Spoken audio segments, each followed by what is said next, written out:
পীর হোক না কেন, কোরআনের পক্ষে যে পীর সাহেব কথা বলে না, জোর গলায় অন্যায়ের বিরুদ্ধে কথা বলে না, সে পীর, তবে ভণ্ড পীর কথা বলে, ঠিক কিনা? আল্লাহর কসম, মূর্তির পেছনে বাস পৃথিবীর কোনো মুসলমান ঢুকায় নাই। আর ভোর রাতে দুইজন সিনেমার আর্টিস্ট নায়িকা, তাদের কান্নায় পাশের রুমের মানুষের ঘুম ভেঙে গিয়েছে। লাখো কোটি শুকরিয়া আদায় করছি যে মহান আল্লাহ তাবারক ওয়া তাআলা মুসলিম উম্মার এই ক্লান্তি লগ্নে গোটা বিশ্বময় করোনাকালীন প্রাদুর্ভাবের পরেও পৃথিবীর অসংখ্য অগণিত মানুষের মধ্য থেকে আমাদেরকে আল্লাহ সুবহানাহু ওয়া তাআলা সুস্থতার নিয়ামত দান করে, হাজারো প্রতিকূলতাকে উপেক্ষা করে, প্রচন্ড শীতের রাতে ঘন কুয়াশায় আচ্ছন্ন, এরপরেও কোরআনের মাহফিলে আলোক সজ্জা করে এত সুন্দর পরিবেশে কোরআন সুন্নাহর আলোচনা করার এবং শোনার ব্যবস্থা আল্লাহ পাক আমাদের জন্য করে দিয়েছেন। এই জন্য আপনারা খুশি না বেজার? কম না বেশি? উচ্ছ্বসিত কণ্ঠে খুশি মনে মন প্রাণ উজাড় করে আল্লাহ সুবহানাহু ওয়া তাআলার শেখানো ভাষায় শুকরিয়া আদায় করছি। জবান ছেড়ে দিয়ে সকলে একযোগে বলছি আলহামদুলিল্লাহ। রব্বানা লাকাল হামদ হামদান কাসীরা তাইয়িবান মুবারাকান ফীহি রব্বানা লাকাল হামদু কামা ইয়ানবাগি লিজালালি ওয়াজহিকা ওয়া আযীমি সুলতানিকা। আল্লাহ পাক এই তাফসীরুল কোরআন মাহফিলকে কবুল করুন। কিয়ামত পর্যন্ত এই মাহফিলের ধারাবাহিকতাটাকে আল্লাহ পাক অব্যাহত রাখুন। যে যুব সম্প্রদায় এবং মসজিদ কমিটি মিলে এই সুন্দর আলোকসজ্জা করে কোরআনের মাহফিল সাজিয়েছেন, জান্নাত আল্লাহ পাক তাদের জন্য আরো সুন্দর করে সাজিয়ে দিন। তাদের জিন্দেগির গুনার খাতা আল্লাহ পাক মাফ করে দিন।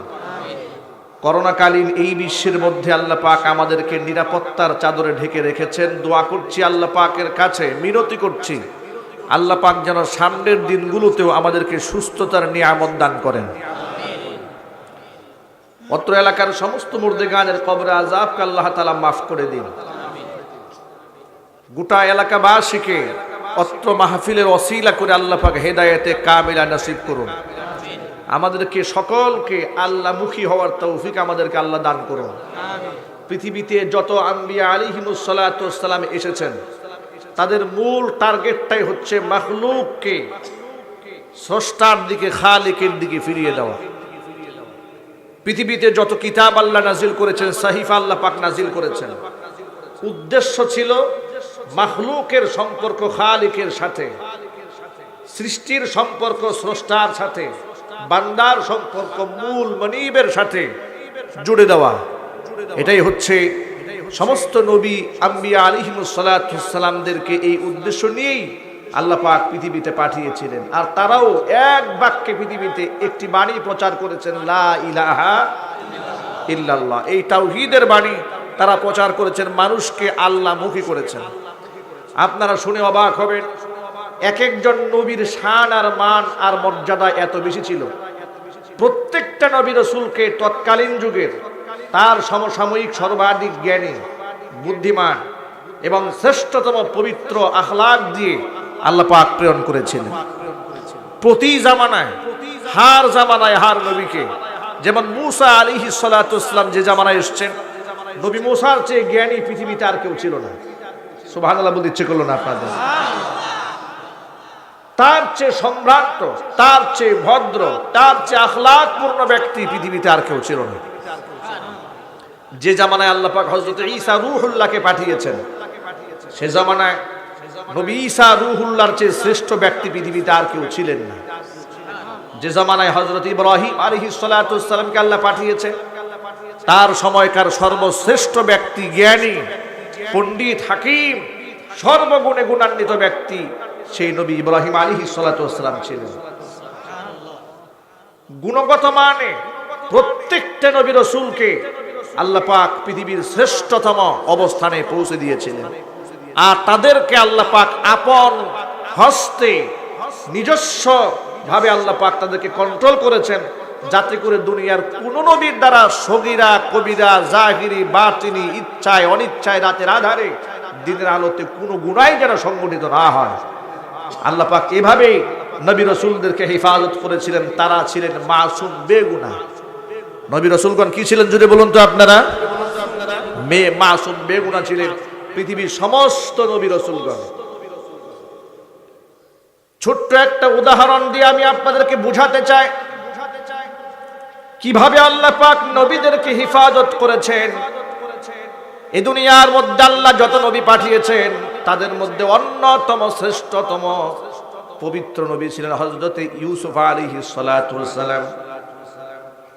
চেহারা যেমন সুন্দর ছিল, আকার আকৃতি অবয়ব যেমন সুন্দর আল্লাহ বানিয়েছিলেন, আখলাকও বানিয়েছিলেন পৃথিবীর মধ্যে উল্লেখযোগ্য আখলাক। কোরআন মাজিদে তার আখলাকের ব্যাপারে, তার চরিত্রের সার্টিফিকেট দেওয়া হয়েছে কোরআনে আয়াত নাযিল করে।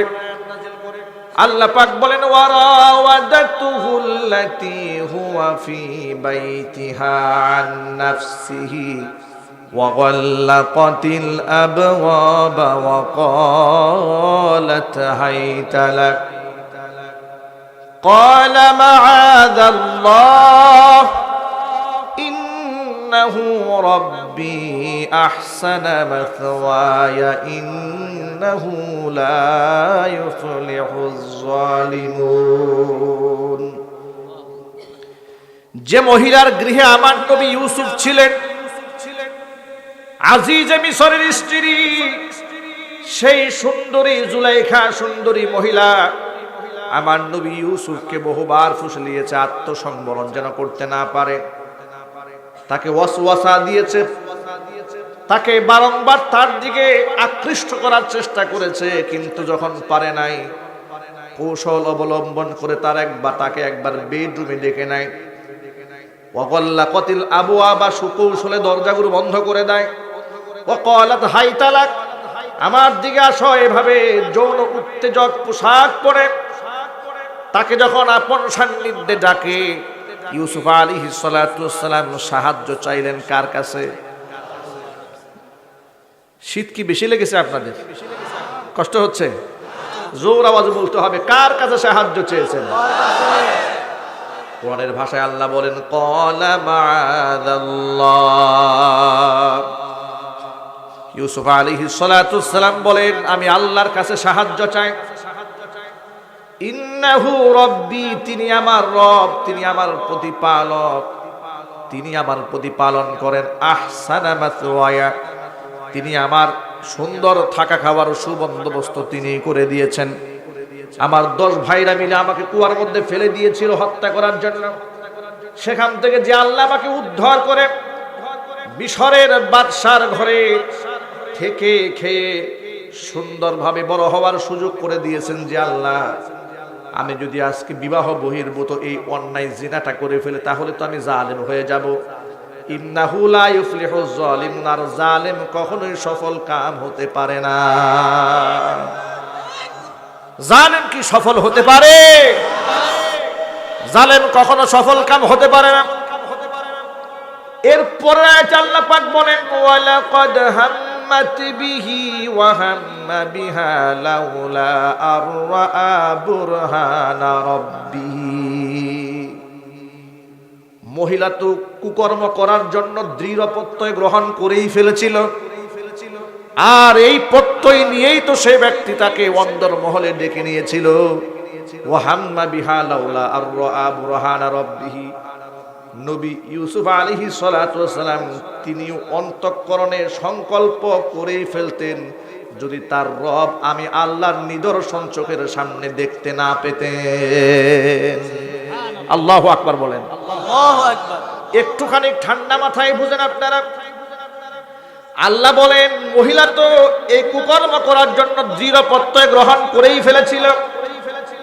হাম্মাত বিহি ওয়া হাম্মা বিহা, নবী ইউসুফ হাম্মা বিহা মনের মধ্যে সংকল্প করে ফেলতো, লাউলা আররা বুরহানা রাব্বিহি, তার রবের নিদর্শন, আমি আল্লাহর নিদর্শন যদি ইউসুফ চোখের সামনে দেখতে না পেত তাহলে সেও এই অপকর্মের সাথে জড়িয়ে পড়তো। এই আয়াত দ্বারা কি প্রমাণ হয়? ইউসুফ আলাইহিস সালাতু ওয়াস সালাম মানুষ ছিলেন, পৃথিবীর সমস্ত নবীগণ মানুষ ছিলেন। কথা বলুন ঠিক কিনা? মানুষ হওয়ার কারণে মানুষের ফিতরাতান, মানুষের তাবিয়াতান, কিছু স্বভাব থাকে, মানুষের কিছু চাহিদা থাকে শারীরিক, কিছু চাহিদা থাকে তার মানসিক, আবার কিছু চাহিদা থাকে মানুষের দেহের চাহিদা, আত্মার চাহিদা ইত্যাদি চাহিদা আছে না নাই? কথা বলে না কেন? যেমন শরীরের চাহিদা কি? আপনি যখন অনেক পরিশ্রম করবেন তখন শরীরে একটা চাহিদা হচ্ছে আপনাকে ঘুমাতে হবে। আপনি যদি ঘুমাতে না চান, অনিচ্ছাকৃতভাবে আপনার চোখটা বন্ধ হয়ে আসবে। কথা বলেন ঠিক কি না? আপনি ঘুমাতে চান না, ডিউটিতে বসেছেন, রাত জেগেছেন, আপনি চাননি ঘুমাতে, আপনার অজান্তেই চোখটা বন্ধ হয়ে এসেছে। এর বাস্তবতা দেখবেন, শুক্রবার দিন জুমার নামাজ পড়তে গেলে কত মুসল্লি যে জিমায়। বলেন আপনারা, মুসল্লি কি ঘুমানোর জন্য মসজিদে যায়? না, ঘুমানোর জন্য যায় না, এরপরেও কিন্তু ঘুমায়। যদিও আমার মসজিদে আলহামদুলিল্লাহ ঘুমানোর সুযোগ পায় না। আলহামদুলিল্লাহ পড়ো। আমার মসজিদে মুসল্লি দেখে আমি অল টাইম অ্যালার্ট রাখি, ঘুমানোর সুযোগ নাই। আলহামদুলিল্লাহ। মানুষ যখন বেশি পরিশ্রম করে, দেখবেন বাসে বসেছে, ইচ্ছা নাই তার ঘুমানো, কিন্তু এমন ভাবে ঘুমাতে থাকে। কেন? এটা তার শরীরের হক। এই শরীর আলটিমেটলি চলতে হলে ঘুম অনিচ্ছাকৃত ভাবে আসবে, এই শরীর তার ঘুমটা টেনে আনবে দুর্বলতার কারণে। মানুষের যখন ক্ষুধা লাগে, ক্ষুধার উদ্রেক হয়, ঠোঁট শুকিয়ে আসে, জিহ্বা শুকিয়ে আসে। কারণ কি? পেটে ক্ষুধা লেগেছে। এখানে খাবার যখন দিবেন, তার চাহিদা যখন মিটে যাবে, তখন এই ঠোঁট আর মুখ আর শুকাবে না। অনুরূপভাবে মানুষের এগুলা হচ্ছে মানুষের সৃষ্টিগত, মানুষের ফিতরাত। এটা আল্লাহ সৃষ্টি করে দিয়েছেন। কে সৃষ্টি করে দিয়েছেন? আল্লাহ পাক দিয়েছেন।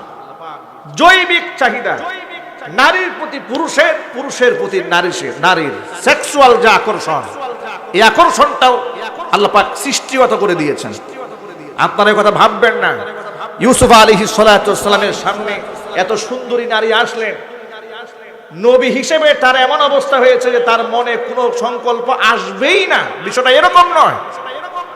আপনারা হাদিস থেকে শুনেছেন, আল্লাহর নবী সাল্লাল্লাহু আলাইহি ওয়াসাল্লাম একদিন রাস্তা দিয়ে হেঁটে যাওয়ার সময় হঠাৎ করে কোনো একজন নারীর প্রতি তার নজর পড়েছে। তিনি এক মুহূর্ত বিলম্ব না করে তার স্ত্রীর কাছে গেলেন এবং তিনি বললেন, যা কোনো এক নারীর প্রতি আমার দৃষ্টি চলে যাওয়ার পরে আমি আমার ঘরের মধ্যে ফিরে এসেছি, আমি আমার বৈধ হক আমি আমার স্ত্রীর সাথে আদায় করেছি। চিৎকার দিয়ে বলেন সুবহানাল্লাহ। এখান থেকে সূক্ষ্মভাবে একটা মেসেজ আপনারা গ্রহণ করতে পারেন, সেটা হচ্ছে এই, লোকেরা মনে মনে ভাবে যে আমার পীর সাহেব এত বড় বুজুর্গ, তার সামনে মহিলা মুরিদ যদি যায় এতে কোনো অসুবিধা নাই।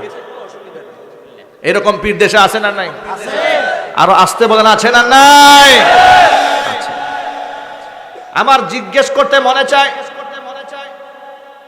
যেখানে আমার নবী, বিশ্ব নবী, রহমতের নবী, মায়ার নবী, বিশ্বমানবতার শিক্ষক, যার অন্তরের মধ্যে কোনো কুটিলতা নাই, অন্তরের মধ্যে কোনো প্রকার ময়লা নাই, অন্তরের মধ্যে কোনো প্রকার ভেজাল নাই, কারণ এই অন্তরটা জান্নাতি পানি দ্বারা জিবরাইল আলাইহিস সালাতু ওয়াস সালাম একবার দুবার নয়, চারবার ধৌত করেছেন। জোরে কোন সুবহানাল্লাহ।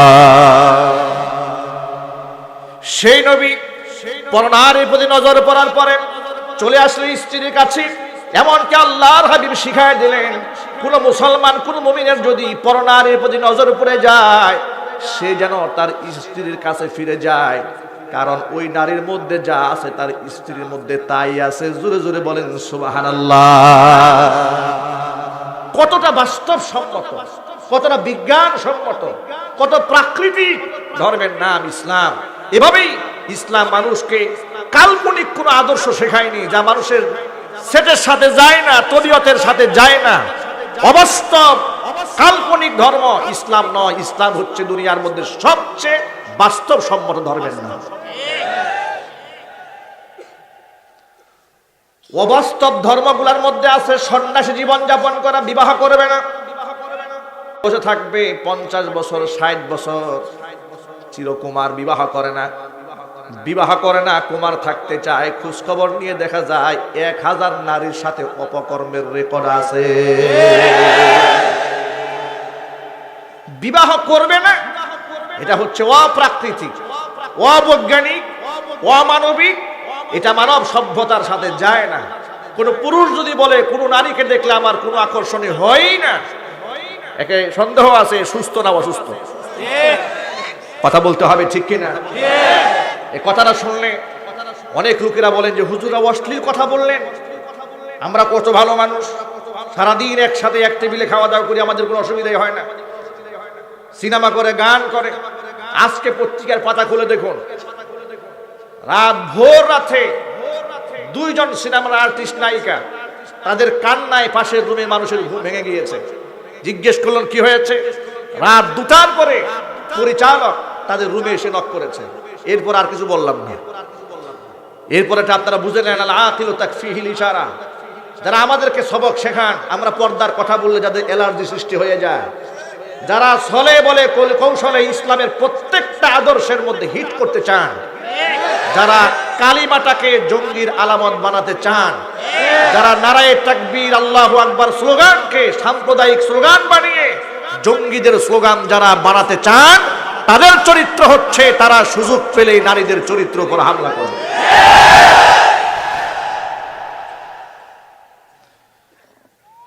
যেখানে হযরত ইউসুফ আলাইহিস সালাতু ওয়াসসালাম সম্পর্কে আল্লাহ বলেন, ওয়ালাকাদ হাম্মাত বিহি ওয়া হাম্মা বিহা লাউলা আররা বুরহানা রাব্বিহি।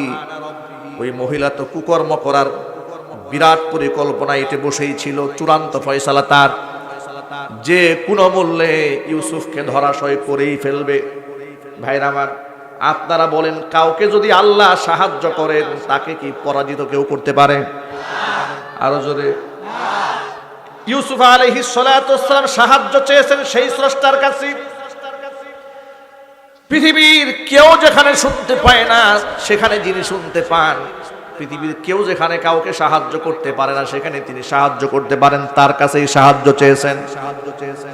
দরজার মধ্যে তালা দেওয়া, 7টি দরজার মধ্যে তালা দেওয়া, 7টা দরজা বন্ধ।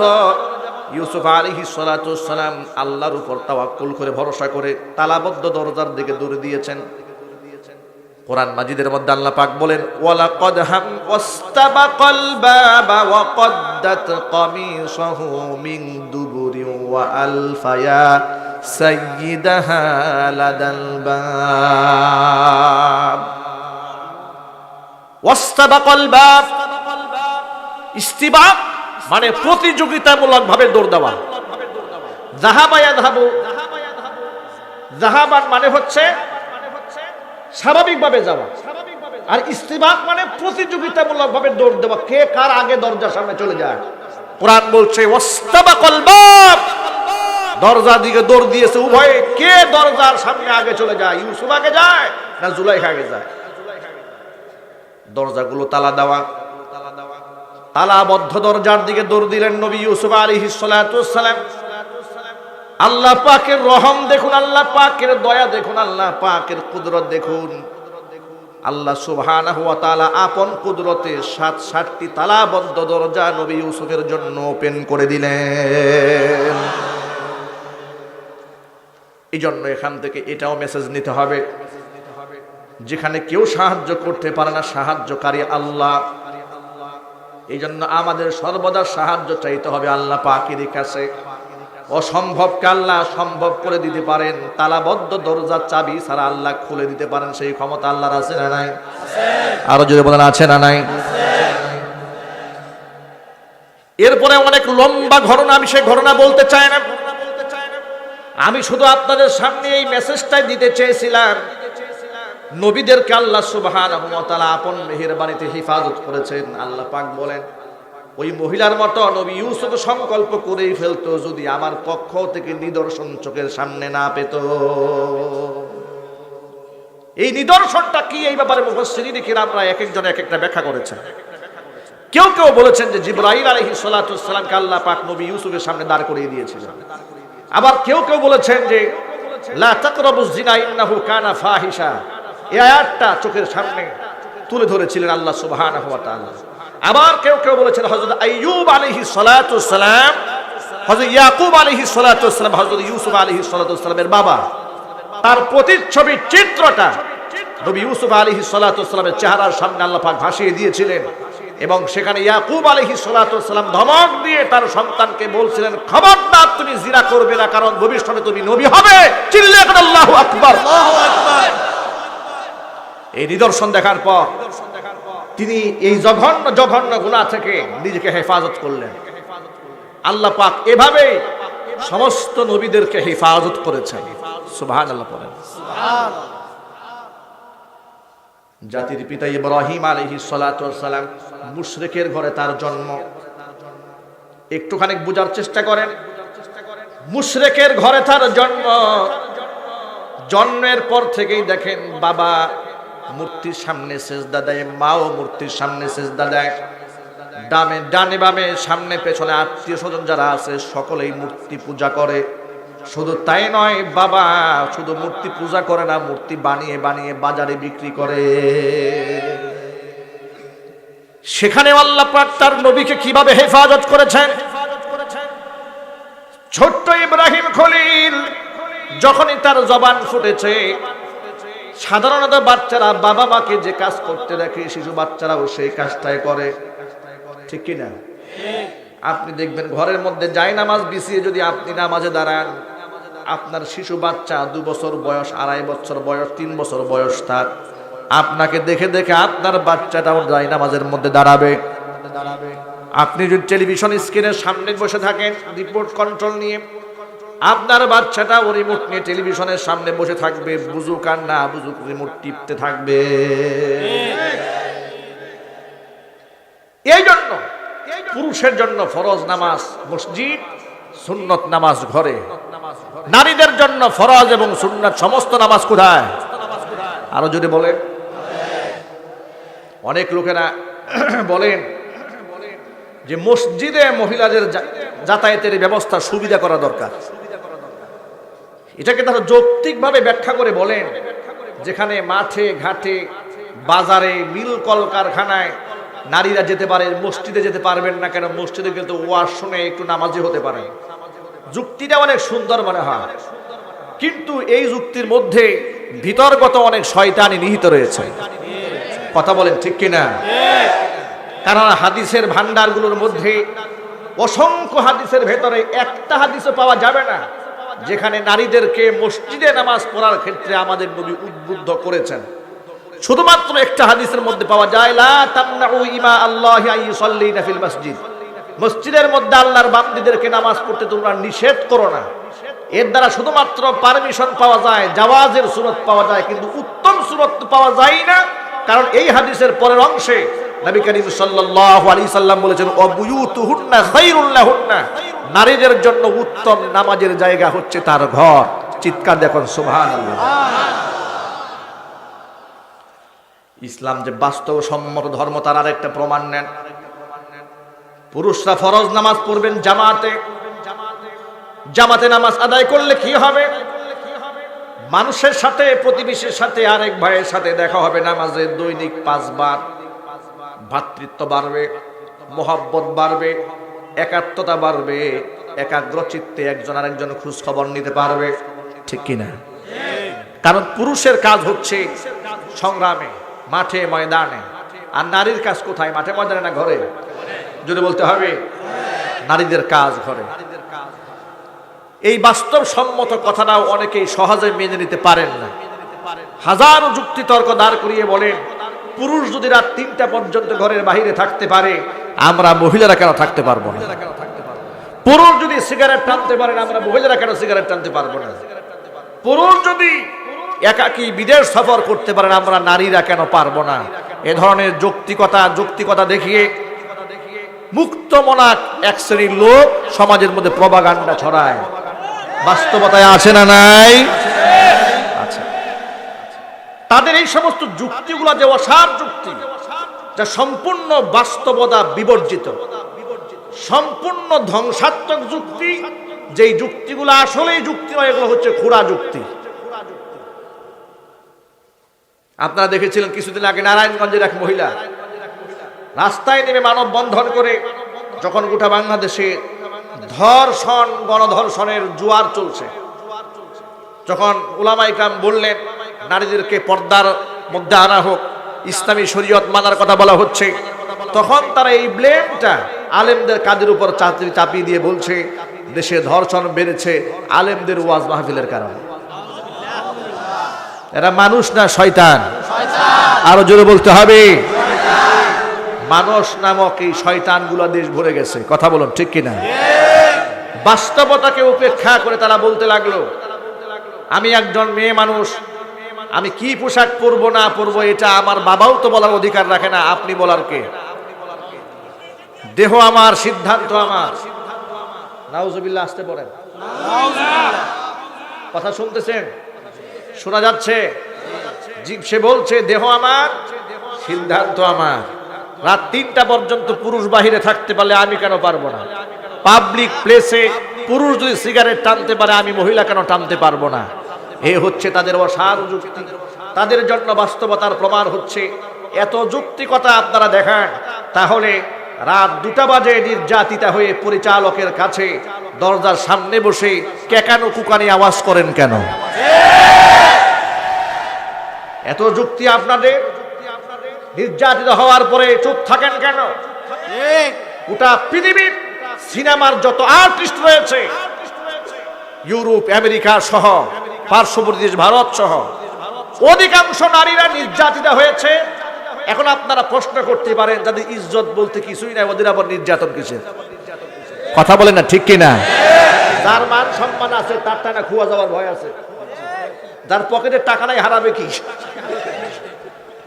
কথা বলেন ঠিক কিনা?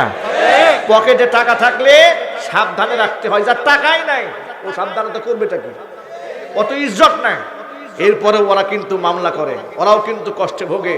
ওরা বলে আমরা দীর্ঘদিন ধরে সিনেমার পরিচালক, প্রযোজক, প্রডিউসার এদের মাধ্যমে নির্যাতিত হয়েছি, আমরা ধর্ষিত হয়েছি। অসংখ্য সিনেমার আর্টিস্টদের এমন গল্প পত্র পত্রিকায় আপনারা পড়েছেন। এটাই হচ্ছে বাস্তবতা। নারী আর পুরুষের আকর্ষণ এটা স্রষ্টা কর্তৃক, আর এই আকর্ষণটা বৈধভাবে সেট করার জন্য আল্লাহ পাক বিবাহ প্রথা দিয়েছেন। আর এই পবিত্রতা যেন নোংরামিতে পর্যবসিত না হয়, এই জন্য আল্লাহ পাক পর্দার বিধান দিয়ে নারী পুরুষের সেপারেশন ব্যবস্থা করে দিয়েছেন। চিল্লা এখন সুবহানাল্লাহ। পৃথিবীর সমস্ত নবীগণ তার যুগের আদর্শ মডেল মানুষ, তাদের চেয়ে জ্ঞানী আর বুদ্ধিমান কেউ ছিল না। তর্কে, বুদ্ধিমত্তায়, ইলমে, আকলে কেউ তাদের সাথে পেরে ওঠে নাই। জাতির পিতা ইব্রাহিম আলাইহিস সালাতু ওয়াস সালাম মূর্তি পূজকের ঘরে জন্ম নিলেন, সকলকে দেখতে পেলেন মূর্তি পূজা করে, কিন্তু আল্লাহ সুবহানাহু ওয়া তাআলার এই বান্দা মূর্তির সামনে মাথা নত করে নাই। পাল্টা প্রশ্ন করেছে, মা হাযিহি তামাসিলুল্লাতী আনতুম লাহা কিফুন ক্বালু ওয়াজাদনা আবাআনা লাহা আবিদিন। কিসের এই মূর্তি? আমি তো দেখতে পাই যে তোমরা এগুলার পূজা করো, সেজদায় পড়ে থাকো, কারণটা কি? এগুলা কিসের মূর্তি? তারা বলল ওয়াজাদনা আবাআনা লাহা আবিদিন, বাপ দাদাকে দেখেছি এগুলার পূজা করে, এই জন্য দেখে দেখে আমরাও পূজা করি। তিনি বললেন এটা কোনো যুক্তি হলো? এটা কোনো জ্ঞানীদের কথা হলো যে বাপ দাদা করেছে তাই আমি করি? নিজের হাতে মূর্তি বানিয়ে তার পেছনে খুঁটা দিয়ে দাঁড় না করালে ওরা দাঁড়িয়েও থাকতে পারে না। কথা বলেন ঠিক কিনা? আল্লাহর কসম, মূর্তির পেছনে বাস পৃথিবীর কোনো মুসলমান ঢুকায় নাই। আমি আল্লাহর কসম করে বলছি, এই বাস কি মুসলমান ঢুকিয়েছে? আর চিৎকার দিয়ে বলতে হবে, বাস যারা ঢুকিয়েছে তারাই তাদের পক্ষে। আমরা বাস ঢুকানোর বিপক্ষে, কথা বলুন ঠিক কিনা? সেই বাসটা রড দিয়ে হোক আর বাস দিয়ে হোক, আমরা সব বাস ঢুকানোর বিপক্ষে। আমরা চাই না কাউকে রড দিয়ে বাস দিয়ে এভাবে দাঁড় করিয়ে রাখা হোক। এটা আমাদের জাতির পিতাও চান নাই, আর আমরা তার আদর্শের উত্তরসূরি। কথা বলতে হবে ঠিক কিনা?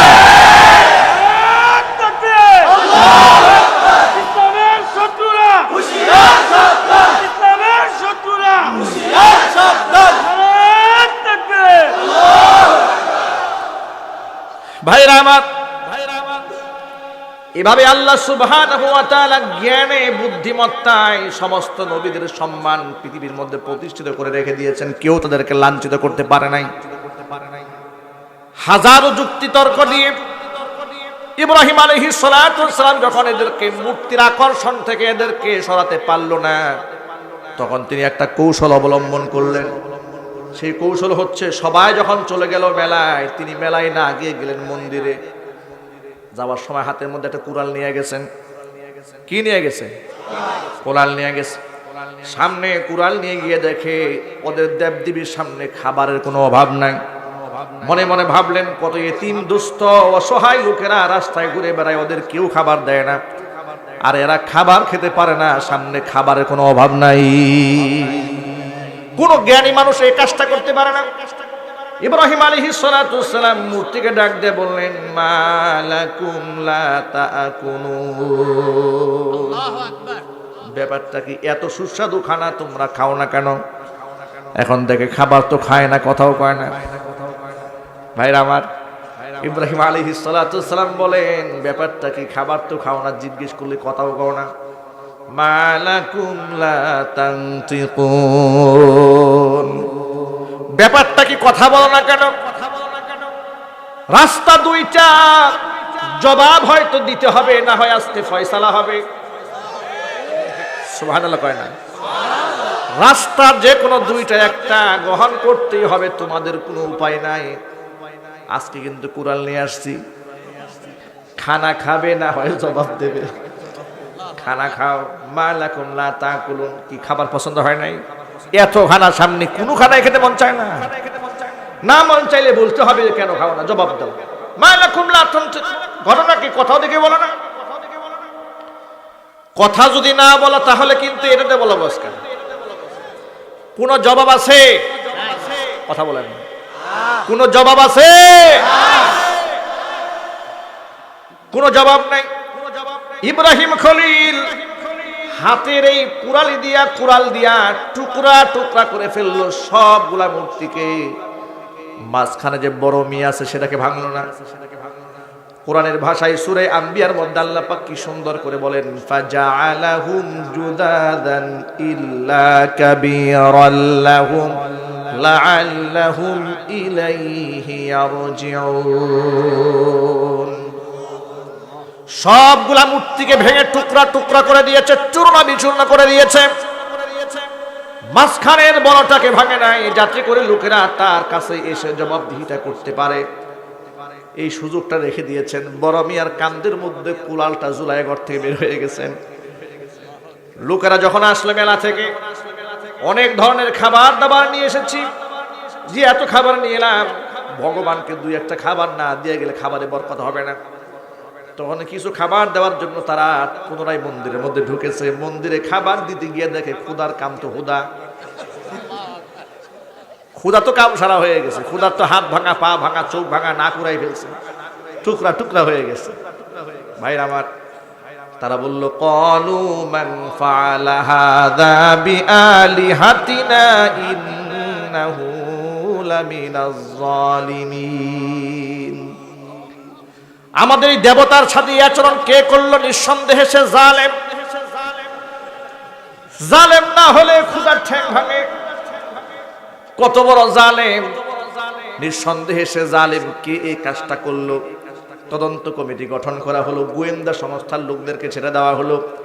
রিপোর্ট নিয়ে এসে নমরুদের সামনে এসে বলছে যে আসামি ধরা পড়ে গেছে, আসামি পেয়ে গেছি। আসামি কোনটা? বলে আসামি একজন আছে, আপনার মন্ত্রীর ছেলে। নাম কি? কোন নাম হলো ইব্রাহিম। কেমনে বুঝলা? ক্বালু সামি'না ফাতান ইয়াযকুরুহুম ইউক্বালু লাহু ইব্রাহিম। সব সময় এই যুবকটাকে দেখতাম এগুলার সমালোচনা করে, সব সময় দেখতাম এই যুবকটা সারাটা জীবনভর মূর্তিগুলার সমালোচনা করে। আমরা দৃঢ় বিশ্বাস করতে পারি ওই ইব্রাহিম ছাড়া এই কাজটা কেউ করে নাই। বলে তাই নাকি? বলে হ্যাঁ। ক্বালু ফাআতু বিহি আলা আ'য়ুনিন নাসি লাআল্লাহুম ইয়াশহাদুন। তাহলে এক কাজ করো, ইব্রাহিমের বিচার হবে, সবার সামনে ইব্রাহিমকে হাজির করো, সবার সামনে তার বিচার হবে, ফয়সালা হবে, লাঞ্ছিত হতে হবে, বেইজ্জত হতে হবে।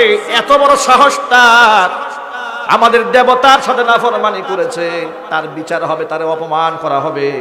ভাইরা আমার, মেহেরবানি করে আপনারা এক বাক্যে জবাব দিয়ে বলেন, ইজ্জত দেওয়ার মালিক কে? আল্লাহ। সম্মান দেওয়ার মালিক কে? আল্লাহ পাক যদি কাউকে সম্মান দেন, তাকে কেউ লাঞ্ছিত করতে পারে? তারা পরিকল্পনা নিয়েছি ইব্রাহিম আলাইহিস সালাতু ওয়াসসালামকে লাঞ্ছিত করবে, আর আল্লাহ সুবহানাহু ওয়া তাআলা পরিকল্পনা এটে বসে আছেন, যারা লাঞ্ছিত করার জন্য ডাকবে ওদের নাক কেটে মাটির সাথে আল্লাহ পাক মিশাইয়া দেবে। ইব্রাহিম আলাইহিস সালাতু ওয়াসসালামকে হাজির করা হলো। তারা বলল, আআনতা ফাআলতা হাযা বিআলিহাতিনা ইয়া ইব্রাহিম। ইব্রাহিম, তুমি কি আমাদের দেবতার সাথে এই কাজগুলো করেছো? তুমি কি এই আচরণটা করেছো? ইব্রাহিম আলাইহিস সালাতু ওয়াসসালাম একজন নবী ছিলেন, মিথ্যা কথা বলতে পারেন না, নবীদের জবান থেকে মিথ্যা বের হয় না। নবীদেরকে হিফাজত করেছেন কে? তবে তিনি কথা বলার ক্ষেত্রে একটা কৌশল অবলম্বন করলেন। কৌশলটা হচ্ছে, ক্বালা বাল ফাআলাহু কাবীরুহুম হাযা ফাসআলুহুম ইন কানু ইয়ানতিকুন। তিনি বললেন না যে আমি ভেঙেছি বা ভাঙি নাই, কিছু বলেন নাই। তিনি সেটা না বলে বললেন, বাল ফাআলাহু কাবীরুহুম হাযা, এদের মধ্যে যে বড় আছে, বড়টাই কামটা করছে। সুবহানাল্লাহ। বড়টা বলতে তিনি নিজের দিকে ইঙ্গিত করেছেন, আর গাদাগুলাই মনে করছে ওই বড় মিয়া, যে বড় মিয়া কাজটা করেছে। বিশ্বাস যদি না হয় জিজ্ঞেস করেন, ফাসআলুহুম ইন কানু ইয়ানতিকুন, যদি এরা কথা বলতে পারে এদেরকে আপনি জিজ্ঞেস করেন। ভাইরা আমার, আপনারা বলেন এদের জবান আছে? মূর্তি কথা বলতে পারে? তখন তারা সহসায় মুহূর্তের মধ্যে বেউকুফ বনে গেল। তারা মনে মনে ভাবলো, কার বুদ্ধিতে ইব্রাহিমের বিচার করতে ডাকলাম? ইব্রাহিমের বিচার না করে ওর বিচারটা আগে হওয়া দরকার। কথা কন ঠিক কিনা? এটা মান সম্মান নষ্ট করে ফেললো। এ কেমন প্রশ্ন? যে আমার কথা বিশ্বাস না হলে এদেরকেই জিজ্ঞেস করেন, এদের তো জবান নাই, ভাষা নাই। এরা নমনীয় হলো, লজ্জিত হলো, মাথা নত করল। এতক্ষণ রাগান্বিত ভাষায় কথা বলেছে, এখন নম্র ভাষায় বলে, বাবা তুমি তো জানো মা হাউলাই ইয়ানতিকুন, এরা কথা বলতে পারে না। ইব্রাহিম আলাইহিস সালাতু ওয়াসসালাম বলেন, তাই নাকি?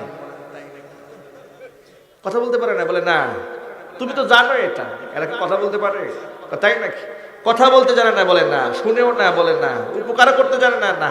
তাহলে পূজা করো কেন? আল্লাহু আকবার বলেন। কথাও বলতে জানে না, শুনতেও জানে না, উপকার করতে জানে না, অপকার করতে জানে না। অন্যের উপকার অপকার করবে দূরের কথা, নিজের হাত পা ভেঙে ফেললে নিজের প্রতিবাদটাও করতে পারে না।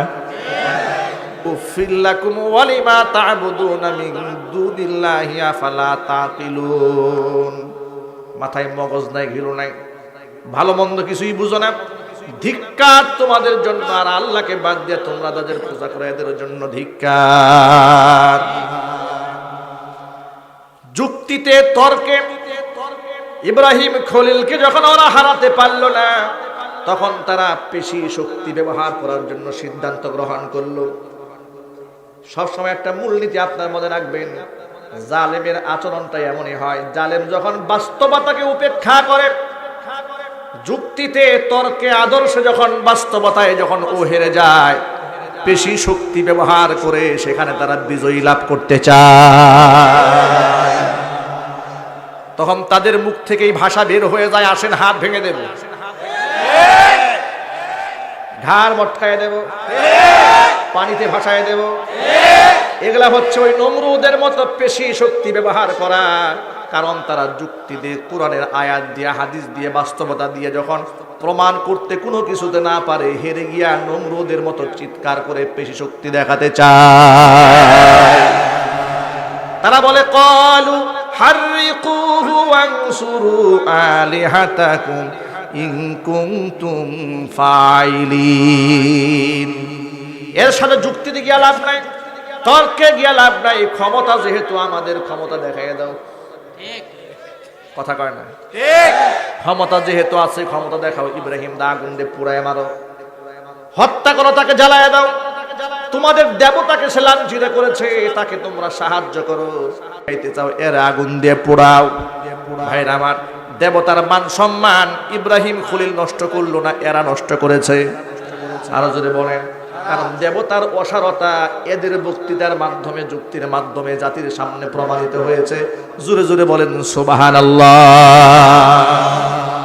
তখন তারা বলতে লাগলো, এর আগুন দিয়ে পুড়ায় মারো।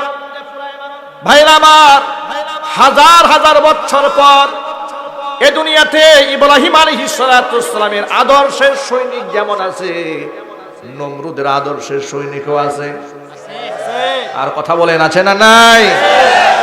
ইব্রাহিমের আদর্শের সৈনিক যারা, তারা মূর্তি পছন্দ করতে পারে না, মূর্তির পক্ষ নিতে পারে না। কারণ হলো ইসলামের সাথে, তাওহীদের সাথে মূর্তির কোনো সম্পর্কই থাকতে পারে না। কলিজা বড় ব্যথা নিয়ে একটা কথা বলে ফেলি, মূর্তির পক্ষে মুসলমান কথা বলবে, এ কথা আমি আমার জীবনে কোনোদিন কল্পনাও করি নাই। ইখতিলাফ হতে পারে, মাসআলা নিয়ে বিতর্ক হতে পারে, কিন্তু শিরকের পক্ষে কোন মুসলমান কথা বলবে, আল্লাহর কসম, আল্লাহর কসম, আমি কোনোদিন ভাবতে পারি নাই। কিন্তু বাস্তবতা এটাই দেখা যায়। আমি এদের অনেক কাজ থেকে ডেকে জিজ্ঞেস করেছি, ভাই আপনি না মুসলমান, আপনি কাজটা কেন করেন? বলে হুজুর কিচ্ছু করার নাই, দেয়ালে পিঠ ঢাকা, আমাদের মুখ ঢাকা, হাত পা বাঁধা।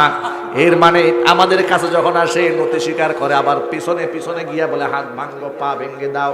ভাইরা আমার, এই আদর্শ কোন মুসলমানের আদর্শ হতে পারে না। এটা মুনাফিকদের আদর্শ ছাড়া আর কিছুই হতে পারে না। আমি আমার জওয়ান এবং তরুণ ভাইদেরকে বলতে চাই, ইব্রাহিম খলিলের উত্তরসূরি যারা, জাতির পিতা ইব্রাহিম আলাইহিস সালাতু সালামের আদর্শের সৈনিক যারা মুসলমান, তারা তাদের সাথে, মুশরিকদের সাথে, তাওহীদের সাথে, শিরকের সাথে কোনো প্রকার সম্পর্কই থাকতে পারে না। এই প্রস্তাবে রাজি আছেন কারা কারা? দু হাত দেখতে চায়।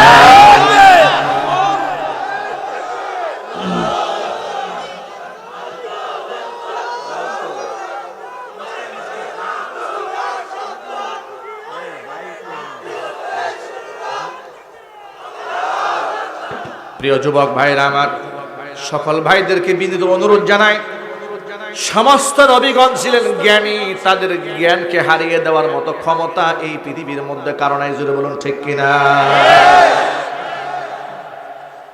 এই জন্য ধর্ম মানুষদেরকে জ্ঞানী বানায়, ধর্ম মানুষদেরকে বুদ্ধিমান বানায়, ধর্ম মানুষদেরকে সচেতন বানায়, ধর্ম মানুষদেরকে পবিত্র বানায়। ধর্মীয় জ্ঞানের মাধ্যমে আগাছা পরিষ্কার করে অরিজিনাল নিয়ামতটা পাওয়া যায়।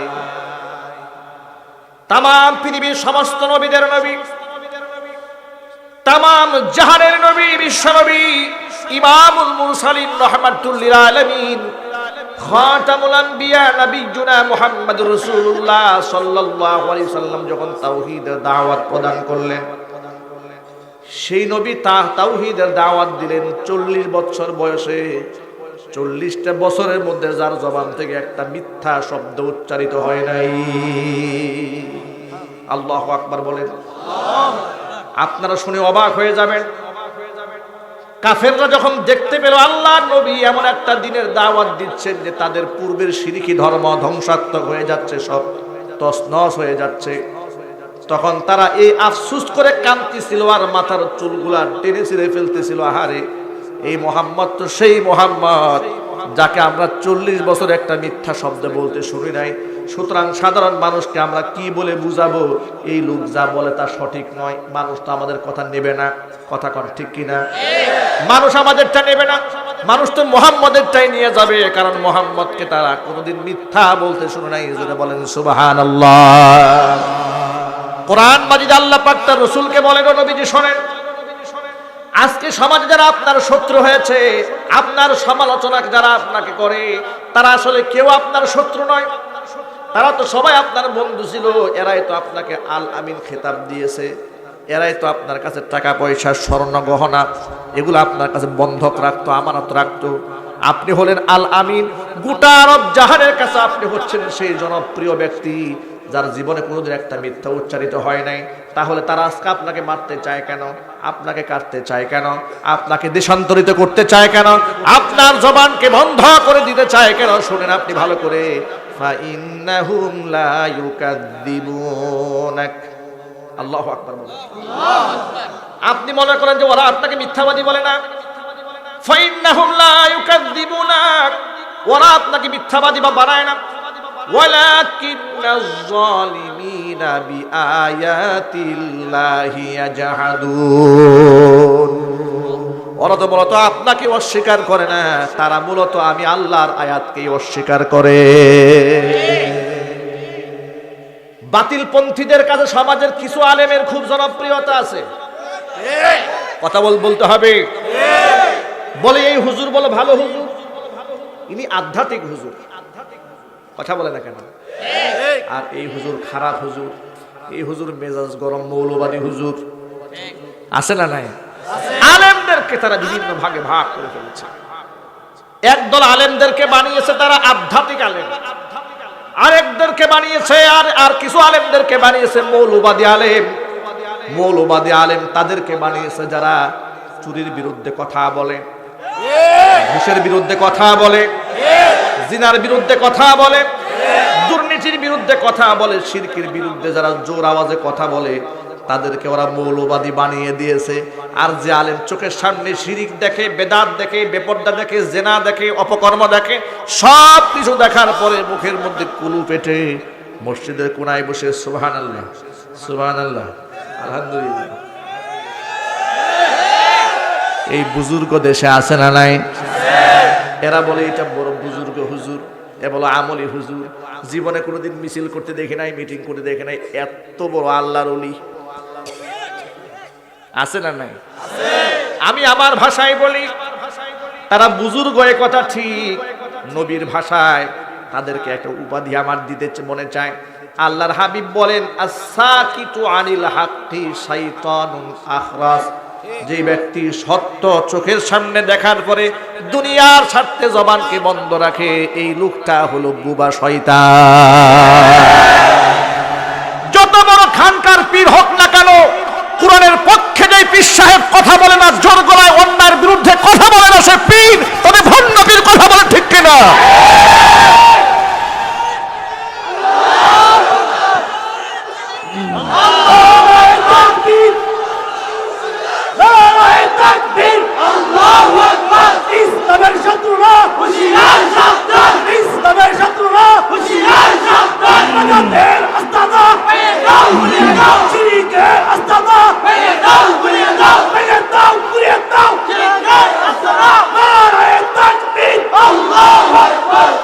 তারা তো শিরকের বিরুদ্ধে কথা বলেই না, বরং জালেম শিরকের বিরুদ্ধে বজ্রকণ্ঠ, সুযোগ পেলে যুক্তি তর্ক দিয়া তার বিরুদ্ধে কথা বলার প্রচেষ্টা চালায়, ঠিক কিনা?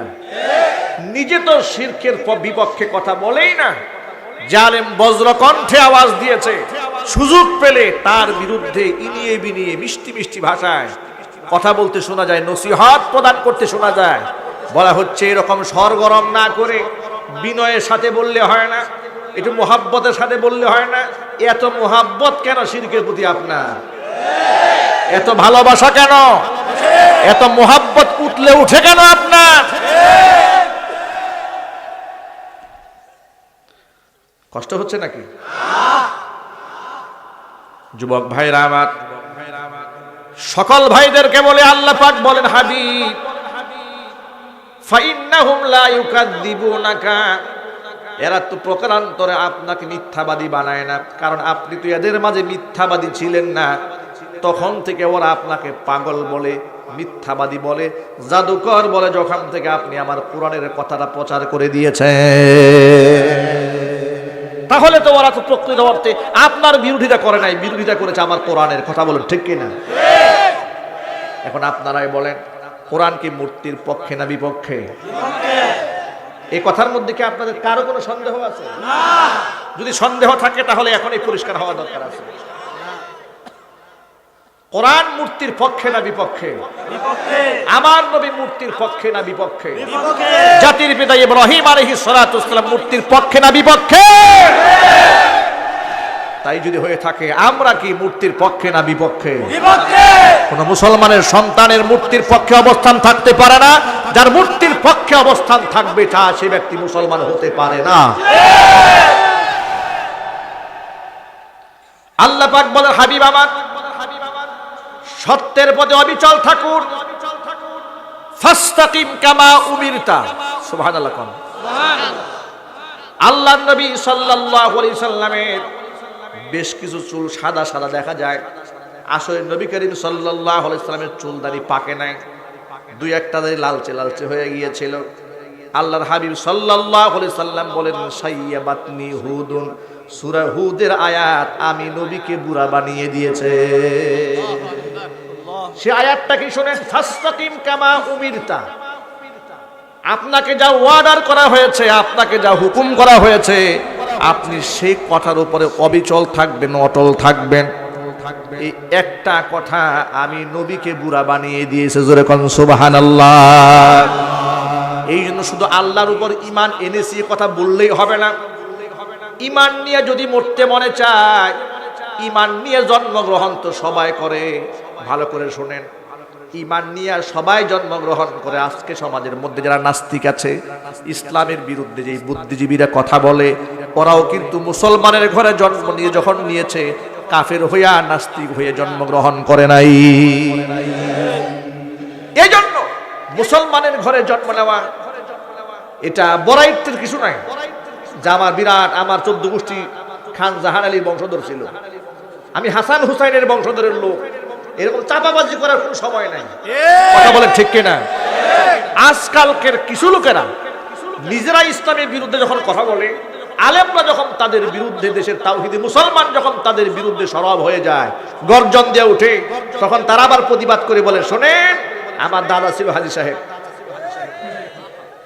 এই দল বোধহয় বাংলাদেশে নাই। এরকম লোক আছে না নাই? বাপ দাদার দুহাই দিয়ে কুফরি ধর্ম চলে, ইসলাম চলে না। কথা বলো ঠিক কিনা? আমরা তো জানি নূহ আলাইহিস সালাতু ওয়াস সালামের ছেলে নবীর সন্তান হওয়ার পরও জাহান্নামে হয়েছে। কথা বলেন ঠিক কিনা? কেন? তাওহীদের পতাকা তলে আসে নাই, কাফেরদের সাথে ছিল। চতুর্দিক থেকে যখন গজবের পানি এসছে, নূহ আলাইহিস সালাতু ওয়াস সালাম তার ছেলেকে মোহাব্বত করে ভালোবেসে, ছেলে যতই খারাপ হোক না কেন, পিতার অন্তরে ছেলের প্রতি মায়া আছে না নাই? ইয়া বুনাইয়া ইয়া বুনাইয়া রুকাম মা'ানা ওয়া লা তাকুম মা'আল কাফিরিন। ছেলে আমাদের সাথে নৌকায় ওঠো, কাফেরদের সাথে থেকো না। ছেলে তখন নবীকে কি জবাব দিয়েছিল শুনেন। নবীর ছেলে কি বলে? নবীর ছেলে বলে যে না, ওই নৌকায় আমি উঠবো না। নবী বললেন, খবরদার, নৌকায় যদি না ওঠো চুগনি খায়া মরতে হবে। বলে বিশ্বাস করি না। ওই যে কত উঁচা উঁচা পাহাড় দেখা যায়, যত পানি আসুক না কেন ওই পাহাড়ের চূড়ায় গিয়ে বসে থাকবো, ওই গজবের পানি আমাকে ধরতে পারবে না।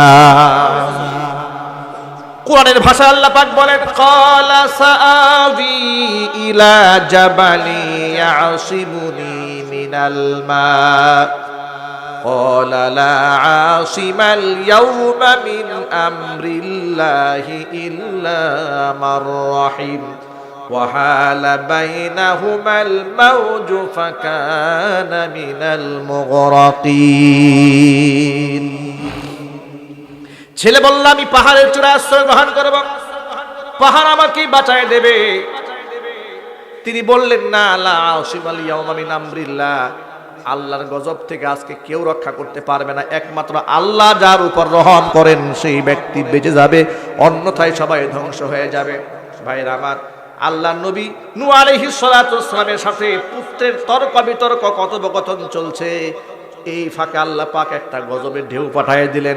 এমন একটা ঢেউ আসলো, এত জোরে ঢেউ এসেছে, এক ধাক্কা দিয়া পিতা পুত্রের মধ্যে সম্পর্ক ছিন্ন করে পানির মধ্যে চুবাইয়া ছেলেকে ধ্বংস করে দিয়েছে। আল্লাহ পাক বলেন, ওয়াহালা বাইনাহুমাল মাওজু, একটা ঢেউ এসে উভয়ের মধ্যে আড়াল সৃষ্টি করে দিয়েছে। ফাকানা মিনাল মুগরাকিন। এরপরে সে চুবনি খেয়ে গজবের সাথে দুনিয়া থেকে বিদায় হয়েছে। ভাইরা আমার, অনেক লম্বা ইতিহাস, আমি সংক্ষেপে শোনায় দেই আপনাদের সামনে। নূহ আলাইহিস সালাতু ওয়াসসালাম এতগুলো উম্মত হারিয়েছেন, এতগুলো মানুষ হারিয়েছেন, আবার কলিজার টুকরা সন্তানকেও হারালেন। সন্তানের প্রতি মায়া আছে না নাই? যদি বলেন। মনের মধ্যে একটা প্রশ্ন থেকে গেল যে আল্লাহ তো আমার সাথে ওয়াদা করেছিলেন আমার পরিবারের সদস্যদেরকে আল্লাহ রক্ষা করবে, কিন্তু আমার তো বিষয়টা বুঝে আসলো না। আমার পরিবারের সন্তান তো আমার ছেলে তো ধ্বংস হয়ে গেল, আল্লাহর কথা তো আমি মিল পাচ্ছি না। কিন্তু আপনারা বলেন, আল্লাহ সুবহানাহু ওয়া তাআলাকে প্রশ্ন করতে পারেন এমন সাহস কি পৃথিবীতে কারো আছে? জবাব কিন্তু আপনারা আস্তে আস্তে দিচ্ছেন। এদিকে মাইকের আওয়াজও কম, এদিকে আপনাদের আওয়াজও কম। মাইকম্যান ভলিউম বাড়ান, ভলিউম বাড়ান। মাইকের আওয়াজও কম, মুসল্লির আওয়াজও কম। হ্যাঁ, মাইকের আওয়াজ ক্লিয়ার না, ভলিউমটা বাড়ায় দেন। মাইকম্যান ভলিউম বাড়ান, কথা বেশি কাছ থেকে বলতে হচ্ছে আমাকে। আর স্টেজে সাউন্ড দেন, স্টেজে সাউন্ড দেন।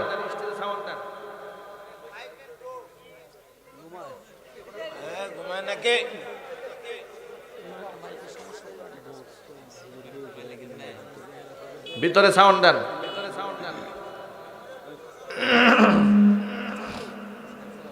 ভালো করে সেটিং দেন। এখন আওয়াজ কিছুটা এসেছে, ঠিক কি না? এখানে স্টিল বসে থাকেন, পেশাব পায়খানা আসলে এখানে বসে কামসাবেন। পারমিশন দেওয়া হয়েছে, এরপরে মাইক ঠিক রাখতে হবে, ঠিক কি না? পাবলিক সব জায়গায় ঠিক, সাউন্ড কম হলেও ঠিক, বেশি হলেও ঠিক, বুঝলেও ঠিক, না বুঝলেও ঠিক। কবে যেন দেখলাম কোন বক্তা আচ্ছা তোরা ধুলাই দিচ্ছে, গালি গালাজ করতেছে, পাবলিক বলে ঠিক। আমি এক মাহফিলে বললাম যে গালি দেওয়া কি ঠিক? এটা একটা অন্যায় কাজ, পাবলিক বলে ঠিক। সব ঠিক। এই অষ্টধাতুর বাংলাদেশ, এই বাংলাদেশে সব চলে। আলেমের ওয়াজও চলে, জাহেলের ওয়াজও চলে। কথা বলেন ঠিক কিনা? আমি দেখলাম কুখ্যাত মাজার পূজারী, তার মাহফিলেও হাজার হাজার মানুষ। আমি মনে মনে ভাবি এটা কোন দেশ? এটা দেশ তো অষ্টধাতুর বাংলাদেশ, সব সম্ভাবনার দেশ বাংলাদেশ। এখানে সব সম্ভব। এখানে আলেমের বয়ানও শুনে, জালেমের কথাও শুনে, হক্কানে আলেমের কথাও শুনে, না হক্কানের কথাও শুনে। পাবলিক বিনোদন নেয়, দেখি কোন হুজুর কি হয়। কথা বলুন ঠিক কিনা? কারো কাছ থেকে ইলম শিখতে আসে, কারো কাছ থেকে আমল শিখতে আসে, কারো কাছ থেকে বাস্তব সম্মত কোরআন হাদিসের কথা শুনতে আসে, আর কারো কাছ থেকে ডিজে ডান্স শুনতে আসে। দেখি হুজুর কয়টা সিনেমার গান গাইতে পারে আজকে মাহফিলে। এই পাবলিক আছে না? না আছে। ভাইরা আমার, নূহ আলাইহিস সালাতু ওয়াস সালামের ছেলের কথা বলতেছিলাম। ছেলেকে আল্লাহ গজব দিয়ে ধ্বংস করে দিলেন, কিন্তু আল্লাহ পাকের ওয়াদা ছিল নবী নূহের সাথে, যেন আমি আপনাকে, আপনার পরিবারের সদস্যদেরকে, আপনার পরিবারের সদস্য যারা আছে তাদেরকে এবং ইমানদারদেরকে বাঁচাবো। কিন্তু মনের মধ্যে প্রশ্ন বারবার ঘুরপাক খাচ্ছে, ঠিক কি না? মনের মধ্যে একটা প্রশ্ন, ছেলে তো আমার চলে গেল, কিন্তু আল্লাহ পাকের ওয়াদা তো এটাও সত্য, কিন্তু আল্লাহকে বলবে কেমন? আল্লাহ সুবহানাহু ওয়া তাআলার কাছে অত্যন্ত বিনয়ের সাথে নবী নূহ আলাইহিস সালাতু ওয়াস সালাম বলছেন, ইন্না বনি মিন আহলি ওয়া ইন্না ওয়া'দাকাল হক ওয়া আনতা আহকামুল হাকিমিন। ভাইরা আমার, একটুখানি সুন্দর করে বোঝার চেষ্টা করে, কতটা কৌশলে আমরা বাংলা ভাষায় বলি সাপও মরে লাঠিও না ভাঙে। মানে আল্লাহকে উনি বলতেছেন কতটা বিনয়ের সাথে। মনের মধ্যে একটা প্রশ্ন আছে যে আল্লাহ ইন্না বনি মিন আহলি, আমার ছেলে, আমার পরিবারের সদস্য। এর দ্বারা কি বুঝাইছেন? আপনাদের বুঝার বাকি আছে? কথা বলে না কেন? বাকি নাই। আবার আল্লাহ যেন আবার নারাজ না হয়, আল্লাহকে বলছেন ওয়া আনতা ওয়া ইন্না ওয়া'দাকাল হক, আল্লাহ তোমার ওয়াদা সত্য। সর্বোপরি ওয়া আনতা আহকামুল হাকিমিন, তুমি যা ফয়সালা করো এটাই চূড়ান্ত ফয়সালা। সুবহানাল্লাহ। তোমার ওয়াদা সত্য, তোমার বিচারও ঠিক, কিন্তু আমার ছেলে তো আমার পরিবারের সদস্য, এটা আমি বুঝতেছি না। যত ঘুরাই পেঁচাই বলা হোক না কেন, আল্লাহ সুবহানাহু ওয়া তাআলা বুঝতে বাকি থাকে? আল্লাহ পাক মনের খবর জানেন কিনা? আল্লাহ পাক ডাক দিয়ে বলেন, ক্বালা ইয়া নূহু ইন্নাহু লাইসা মিন আহলিকা ইন্নাহু আমালুন গায়রু সালিহ ফালা তাসআলনি মা লাইসা লাকা বিহি ইলম ইন্নী আইযুকা আন তাকুনা মিনাল জাহিলিন। ও নশোনা, তোমার মনের মধ্যে প্রশ্ন এসেছে, তোমার ছেলে কেন পানির মধ্যে চুবড়ি খায় মরল? তুমি শোনো, ইন্নাহু লাইসা মিন আহলিকা, এই ছেলেটার যদিও তুমি জন্ম দিয়েছো, জন্ম দিলে নবী পরিবারের সদস্য থাকা যায় না। নবী পরিবারের সদস্য থাকতে হলে ঈমানের সম্পর্ক নিয়ে থাকতে হয়। জোরে কোন সুবহানাল্লাহ। ইন্নাহু লাইসা মিন আহলিক, ও তোমার পরিবারের সদস্য নয়। ইন্নাহু আমালুন গায়রু সালিহ, তো ওর আমল খারাপ। সুতরাং ফালা তাসআলনি মা লাইসা লাকা বিহি ইলম, যে ব্যাপারে তোমার জ্ঞান নাই সেই ব্যাপারে তুমি আমাকে প্রশ্ন করো না। ইন্নী আইযুকা আন তাকুনা মিনাল জাহিলিন, জাহিলদের অন্তর্ভুক্ত হওয়া থেকে আমি তোমাকে নসিহত করছি, জাহিলদের অন্তর্ভুক্ত হয়ে যেও না। জোরে বলেন সুবহানাল্লাহ। এখান থেকে এই শিক্ষা আমরা নিতে পারি, নবী পরিবারের সদস্য হওয়ার পরেও ঈমান না থাকার কারণে সে যদি নবী পরিবারের সদস্য কাতার থেকে নাম কেটে যায়, অনুরূপ ভাবে আউলিয়া কিরামের বংশধর খাজা মুঈনুদ্দিন চিশতি রাহমাতুল্লাহি আলাইহির বংশধর হাসান হুসাইনের বংশধরের দোহাই দিয়ে ইসলাম বিরোধিতা করলেই তোমাকে মানুষ মুসলমান হিসেবে গণ্য করবে না, তোমাকে নাস্তিক বেঈমান আবু জেহেলের নাতিপুতি বলেই গণ্য করবে। বাপদাদার দোহাই দিয়ে ধর্মের পক্ষে সাফাই গাওয়ার কোনো সুযোগ নাই যে আমি ধর্মের পক্ষের লোক। তোমার আমল প্রমাণ করবে তুমি কি ধর্মের পক্ষে না বিপক্ষে। তোমার আমল প্রমাণ করো। বাপ হাজী সাহেব আর এই দোহাই দিয়া তুমি বিড়ি চাটবার বলবো আমার ঈমান সহি আছে, চলবে না। বাপ তোমার হাজী সাহেব এই দোহাই দিয়া আলেমদের বিরোধিতা করবে আর বলবা আমি খালি মুসলমান, আমি কি তোমার সাথে কম মুসলমান নাকি? আমি ঘরে বসে আলিফ বা তা সা হা খা সব করে ফেলছি। কথা বলেন, মানুষ এত বড় বেওকুফ কেমনে হয়? মানুষ কি করে এতটা মূর্খতার প্রমাণ দিতে পারে? আমার মাথায় ধরে না। কথা বলুন ঠিক কিনা? ঘরে বসে আলিফ বা তা সা জিম হা খা বলে আমি খা পড়েছি, হা খা পড়েছি, হা খা পড়ে সে এত বড় আলেম হয়েছে। আলেমদের সাথে এখন তিনি কম্পিটিশন করছে, প্রতিযোগিতার মধ্যে নেমে গিয়েছে। মনে রাখবেন, আমি আমার ভাষায় বহুবার এই কথাটা বলেছি, ওলামায়ে কেরাম হচ্ছেন মৌচাক। এখানে আসেন, মধু আহরণ করেন, এখান থেকে মধু নিয়ে যান।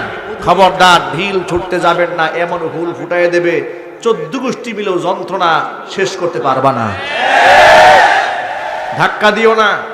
এ পর্যন্ত যারা আলেমদেরকে ধাক্কা দিয়েছে, এই মহা প্রাচীরের সাথে যারা ধাক্কা দিয়েছে, এ প্রাচীরের কিছুই হয়নি। পক্ষান্তরে যারা ধাক্কা দিয়েছে তাদের মাথা ফেটে টুকরা টুকরা হয়ে গিয়েছে। আলেমদের সাথে ঠেলাঠেলি করতে এসো না, ধাক্কা ধাক্কি করতে এসো না। আলেমদেরকে বদনাম করাবার অপচেষ্টা চালিও না। আজকে আলেমদেরকে বদনাম করাবার চেষ্টা চালানো হচ্ছে, মাদ্রাসা মসজিদের বিরুদ্ধেও ষড়যন্ত্র চালানো হচ্ছে। জোরে বলুন ঠিক কিনা? চাঁদপুরে আপনারা দেখেছেন, মাদ্রাসার শিক্ষককে বলাৎকারের মিথ্যা অভিযোগ দিয়ে মাথার চুল ন্যাড়া করে পুলিশে ধরিয়ে দিয়েছে। প্রমাণ পাওয়া গিয়েছে এই জঘন্য কাজের সাথে এই আলেমের, এই শিক্ষকের ন্যূনতম সম্পর্ক ছিল না, কিন্তু তারা মিডিয়াতে এভাবে একটা আলেমের বদনাম করে দিয়েছে। আমরা বলতে চাই, আলেমদের পেছনে যারা ষড়যন্ত্র করে মাদ্রাসা বন্ধের পায়তারা যারা চালাচ্ছ, তারা এখনো সময় আছে। তোমরা জানো না এদেশের আলেম ওলামা পীর বুজুর্গ আর সাধারণ মুসল্লিদের শেকড় কত মজবুত। ওরা টক শোতে বসে 10-20 ফিটের এসি রুমটাকে বাংলাদেশ মনে করে, ওটার নাম বাংলাদেশ নয়। বাংলাদেশ হচ্ছে আজকের মাহফিলের চিত্রর নাম। কথা জুড়ে বলতে হবে। এদেশের প্রত্যেকটা যুবকের হৃদয়ে কোরআন রয়েছে, ইসলাম রয়েছে। আজকে যুব সম্প্রদায়ের দিকে তাকিয়ে দেখুন, কোন নেতাকে তারা সেলিব্রেশন করতে গেলে আপ্যায়ন করতে গেলে আর তাদেরকে গ্রহণ করতে গেলে তাদেরকে টাকার বিনিময়ে ভাড়াটিয়া গোলাম বানিয়ে পাঠিয়ে দিতে হয়। আর আলেমদেরকে তারা গ্রহণ করে মন প্রাণ দিল উজাড় করে জীবন দিয়ে কোরআনের জন্য আলেমদেরকে তারা ভালোবাসে। তোমাদের শেকড় মজবুত নয়, এদেশে আলেমদের শেকড় বড় মজবুত। এই জন্য এই শেকড় নিয়ে টানাটানি করো না। যে হাত দিয়ে টান দিবে সে হাত ছিঁড়ে যাবে। কথা বলো ঠিক না?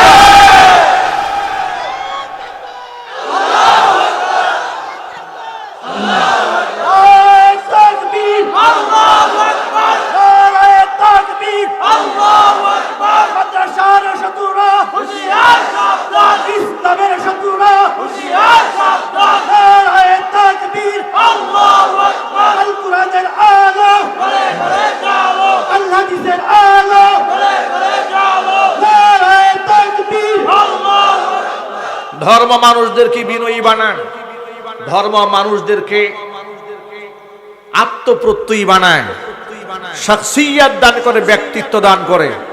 ধর্ম মানুষকে পবিত্র বানায়। ধর্ম মানুষকে অমানুষ বানায় না, মানুষকে জঙ্গি বানায় না, সন্ত্রাস বানায় না, গুন্ডা বানায় না, মাস্তান বানায় না। কথা বলুন ঠিক কিনা? ধর্ম মানুষকে আদর্শবান বানায়। এই জন্য আদর্শের ছায়াতলে আসুন, আমরা দোয়া করি এই সমাজের মধ্যে আবার শান্তি ফিরে আসবে, সুশৃঙ্খলা ফিরে আসবে, অশান্তি দূরীভূত হবে, জেনা বদমাশি ইফতিজিং দূর হবে যদি কোরআন এবং সুন্নাহ দিয়ে সমাজ চলে। কথা বলেন ঠিক কিনা? আমি আমার যুবক ভাই, তরুণ ভাই যারা এখানে এসছেন সকলকে আহ্বান জানাবো যে আপনারা ইসলামের পথে ফিরে আসুন। কোরআন সুন্নাহ দিয়ে ব্যক্তি জীবন, পারিবারিক জীবন, সামাজিক জীবন, রাজনৈতিক জীবন, আন্তর্জাতিক অঙ্গন কোরআনের আলোয় আলোকিত করার চেষ্টা করুন। আমরা কি পারবো ইনশাআল্লাহ? কারা কারা পারবো হাত দেখতে চান?